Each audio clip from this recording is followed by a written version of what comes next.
Good afternoon. நாங்கள் வந்து கோயிலுக்கு போயிட்டு எப்பயுமே இந்த ஹோட்டலில் தான் சாப்பிடுவோம். லக்ஷ்மி ஹோட்டல்னு சொல்லிட்டு பஸ் ஸ்டாண்டுக்கு பக்கத்துலேயே இருக்கும். இங்கே சாப்பிட்டுட்டு நாங்கள் பஸ் ஏறிடுவோம். இப்போ நாங்கள் வந்து லஞ்சு சாப்பிட்ல, சப்பாத்தி மட்டும் 2 சொல்லியிருக்கோம், வெஜ் பிரியாணி சொல்லியிருக்கோம். அவ்வளோதான், சாப்பிட்டுட்டு பஸ் ஏற வேண்டியது தான். இருங்க கொண்டு வரட்டும், காமிக்கிறேன். இங்கே வந்து எப்பயுமே கூட்டமாகவே தான் இருப்பாங்களே. ஸோ ஹோட்டல்லையும் கூட்டமாக இருப்பாங்க, வெளியே ஸ்நாக்ஸ் ஐட்டத்துக்கும் நிறைய கூட்டமாக இருப்பாங்க. நான் வெளியே போகும்போது உங்களுக்கு காட்டுறேன் பாருங்கள், ரொம்ப கூட்டமாக இருப்பாங்க. நாங்கள் எப்பயும் மேலே தான் போய் உட்காந்து சாப்பிடுவோம். இன்றைக்கி இந்த சீட்டு காலியாக இருந்துச்சு, கீழே உட்காந்துட்டோம். எங்கள் பையன் டயர்டாகிட்டான். அதுக்குள்ளார எப்படி இருக்கான் பாருங்கள்.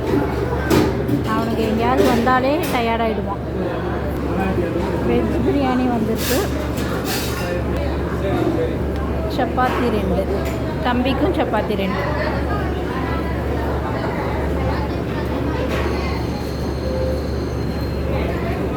ஓகே, வாங்க எல்லோரும் சாப்பிட்லாம். சாப்பிட்டுட்டு நாங்கள் கிளம்ப போகிறோம். சாப்பிட்டுட்டு எப்படி இருக்குன்னு சொல்கிறேன் இருங்க.